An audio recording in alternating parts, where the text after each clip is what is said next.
Hi guys, welcome back. I know I've been gone for a while. My name is Nacy Hornaday, and if you haven't done so yet, please follow me on Instagram at Nacy.Hornaday. You can also subscribe to my channel by clicking on the red button down below.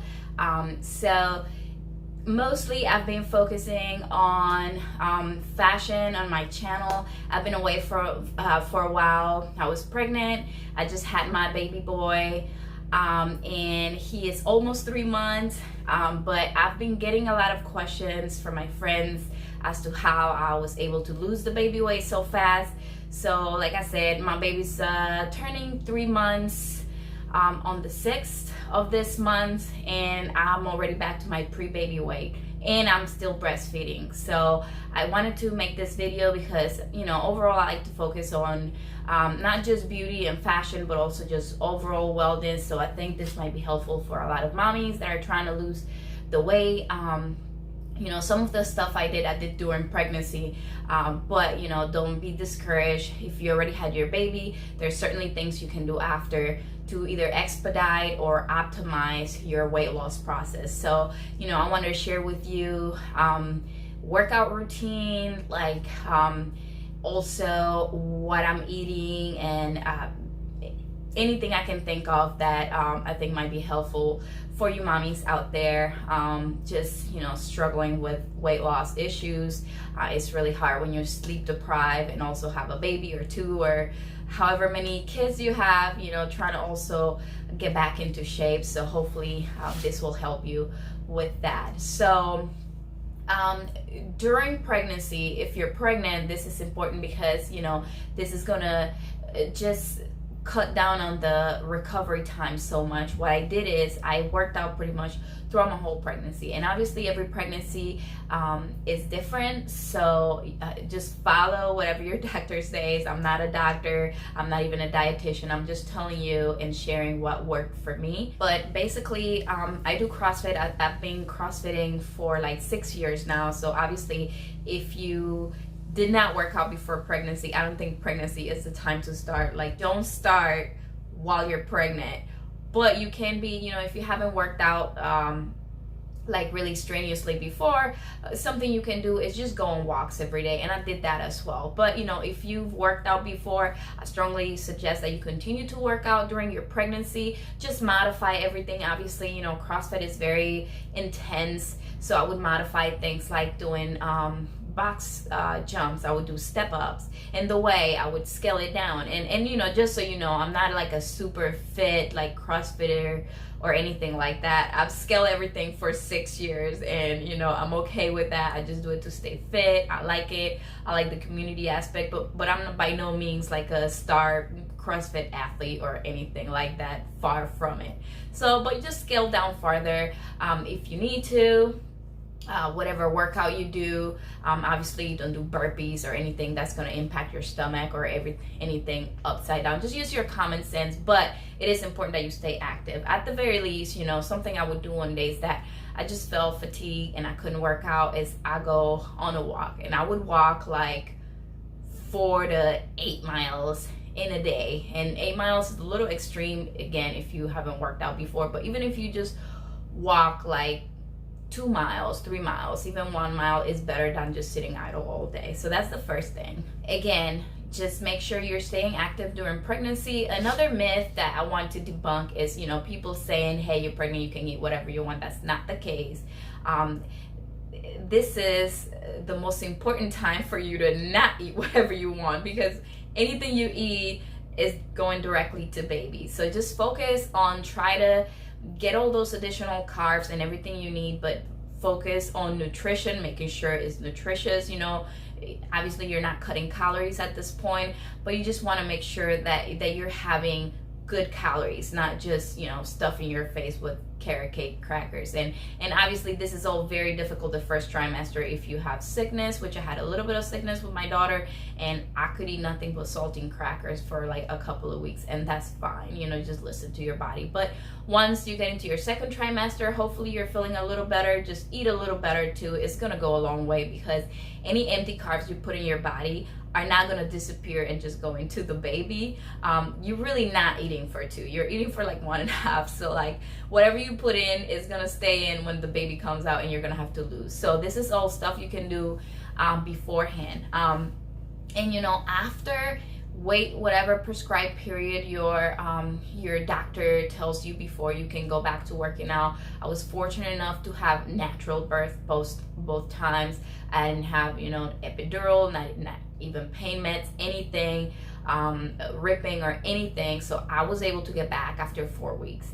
So again, keep in mind, if you're not able to go back to work out after 4 weeks and you have to wait 6 weeks, it's fine, but understand it's going to take you a little longer to recover, and that's fine. So, you know, just be realistic with the expectations you set for yourself. So I went back to working out after 4 weeks. I started a little slower and then increased the pace. I was also doing a lot of cardio. So yeah, number 1 tip, again, just to summarize, stay active during pregnancy if you can. If that ship has sailed, then just make sure you get back into it, and you increase the pace little by little. Just find times. For me, the best time is early in the morning at 5:30 a.m.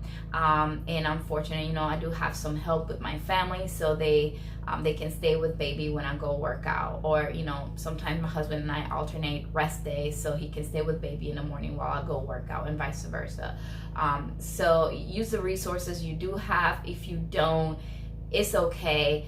There are a lot of workouts you can YouTube and, you know, do at home. You can do a 30-minute workout, but still try to do it early in the morning, because I know for a fact that once the day goes on and you have to work and then you have to prepare dinner and everything else, it's going to be very hard to get that workout in. So just it's going to be hard at first, but thank me later. It's the best. And then, you know, and now you sweat and you feel so great. So now this is going to set the pace for the rest of the day, because you're going to feel like, you know what, I don't want to waste all the hard work. And you're going to be, I think, a little more mindful as to what you're putting in your body. So second part for me is very simple. Drink lots of water, especially if you're breastfeeding, and especially if you're breastfeeding and working out rigorously. You have to hydrate. So just make sure, even if you have to set reminders on your phone, drink lots of water. Also, sometimes you're thirsty, you need to drink something, but you end up like having juice or a snack, and you're really not hungry, so you're snacking unnecessarily. Drinking plenty of water is going to make sure that you eat really when you're hungry, not when all you need is really a drink or a sip of water.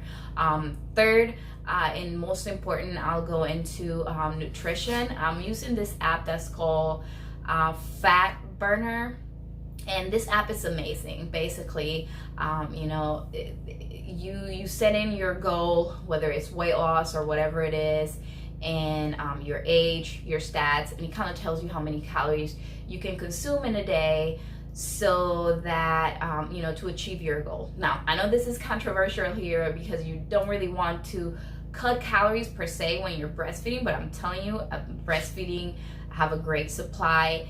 I think it's not so much about not cutting calories, but about what type of calories you consume. So right now I'm consuming about 1,600 calories per day, but I make sure at least 1,500 of the calories I consume are nutritious and something that's going to translate into my milk production. If I don't get that within 1,500 calories, then I just have to consume more calories, because I'm very strict about that. So the days I end up like having junk, then I end up eating more calories, not because those kind of things are more caloric, but also because I still want to make sure that I put in the things that are nutritious in my macros. And very detailed with your macros, like what percentage fat, what percentage protein you want, and this is all stuff that you can kind of, you know, like YouTube, but I just, you know, trial and error.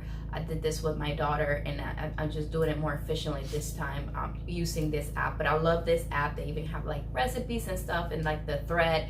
But you know, I just use it to track my calories. I do track my calories, and I am successfully breastfeeding child number 2 now. So you can keep track of your calorie, and you can be at least aware of what of your caloric intake, even if, you know, if you don't obviously don't drastically reduce it. And again, I'm not no dietitian, but I'm telling you what worked for me. So I'm gonna go into an example of like kind of what I eat on a daily basis. So when I wake up, I think that I learned the hard way with my daughter that if I try to be extra healthy early on and like have a smoothie or only a piece of fruit, like I'm gonna be hungry within 30 minutes and end up eating junk. So for my first meal of the day, especially after I had a 5:30 a.m. workout, I want something that's nutrition but also filling. So I do need carbs in the morning, and for that my go-to is oatmeal. So I've gotten better this time to sticking to actual servings. So I stick to what an actual serving of oatmeal is, which is half a cup of dry oatmeal. Then I cook it with a cup of almond milk to make it creamier, and a half a cup of water. So I mix that in there. I don't add any sugar. If you add brown sugar, I would also say, you know, stick to a serving, like 2 teaspoons, I think are 30 calories. But I sweeten mine just by adding half a banana.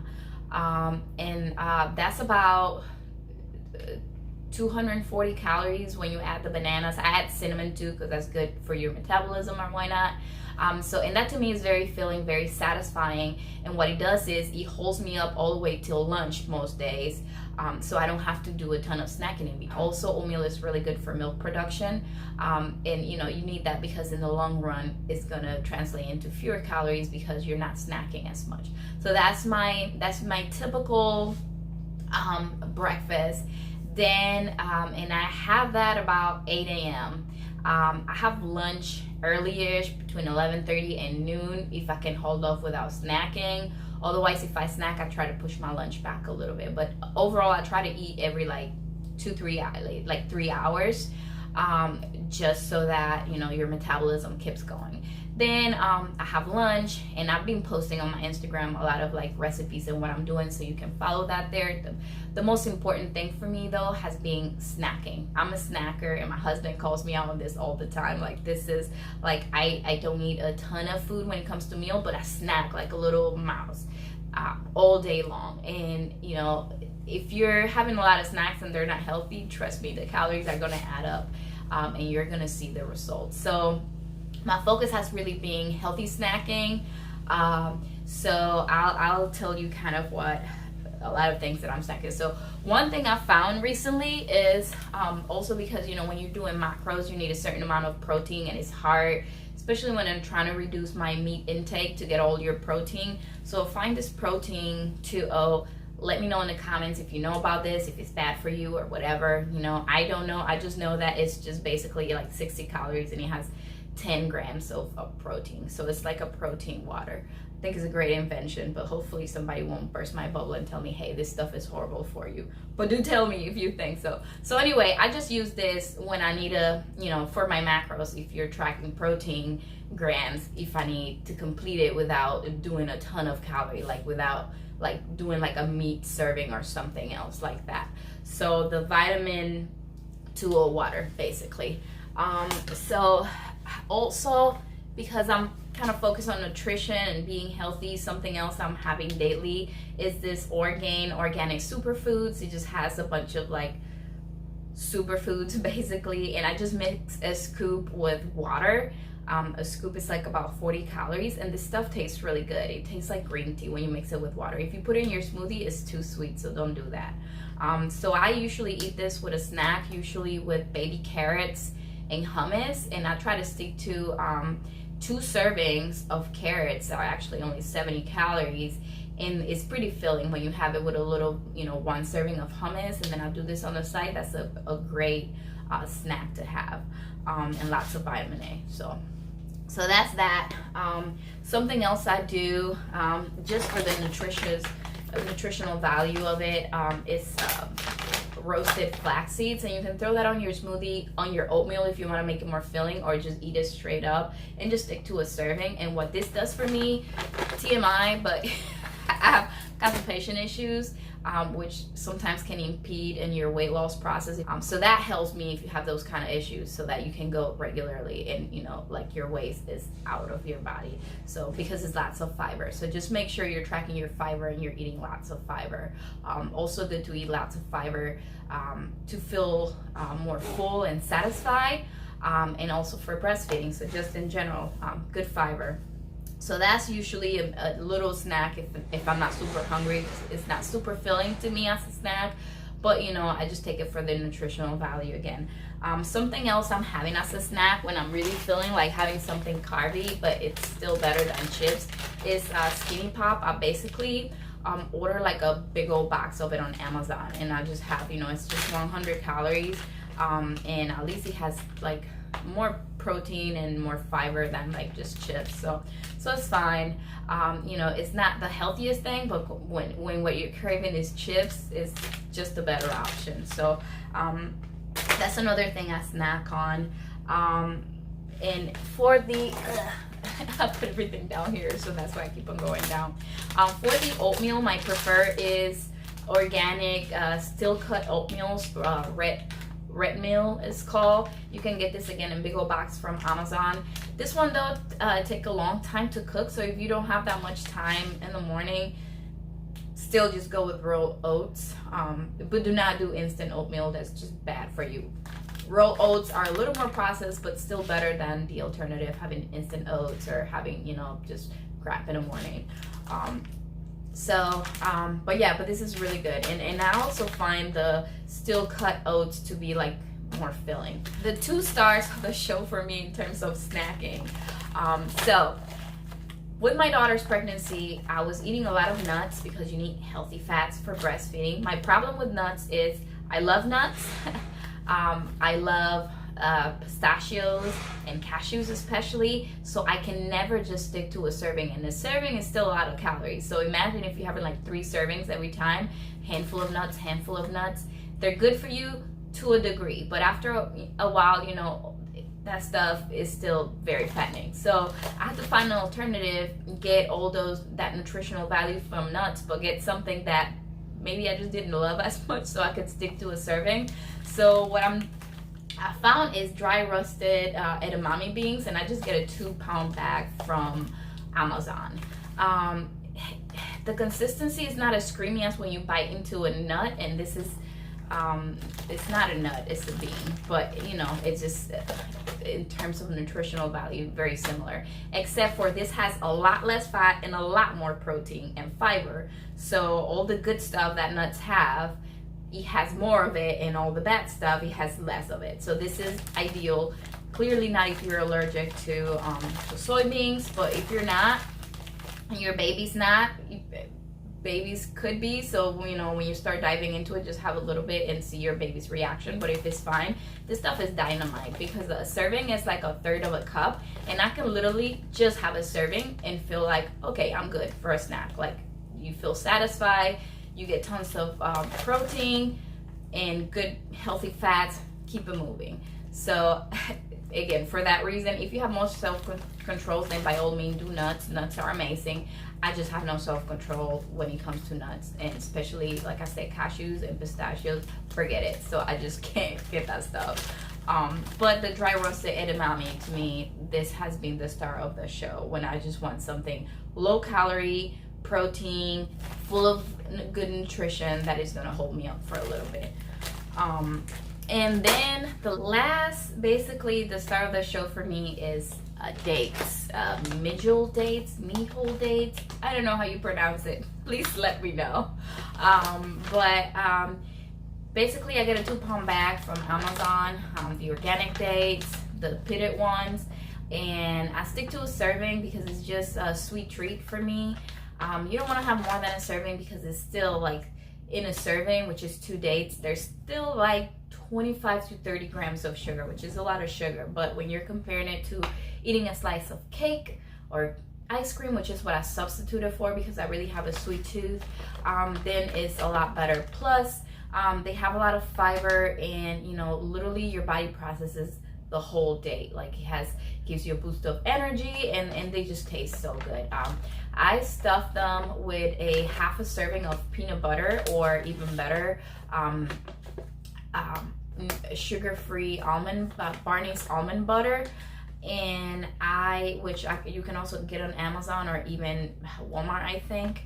And basically half a serving, which is 1 tablespoon, I split it between the 2 dates and I stuff it, and oh my gosh, it is so yummy. Some days I have to stop myself because I'm like, I can just go back, and then it defeats the point when you're having like 20 dates. Yeah, stick to a serving on this one because it's a lot of sugar, but also has fiber, and they're so yummy. So that's kind of what I've been doing, and I've been having a pretty repetitive diet in terms of what I eat for lunch and what I snack every day, just to be consistent, because like I said, I am tracking my calories. You don't need to do this. I'm not a nutritionist, and you know, I'm not saying cut your calories, but I think tracking them helps you make sure that you know what you're eating, what you're putting in your body. You know, is it enough nutrition going in? Because again, I wouldn't do it if I was taking in 1,600 calories only, but I was eating crap all day. Like I would not be able to breastfeed. Like, I just listen to your body and play it by ear. If you're doing something that ends up reducing your milk production, then leave that alone.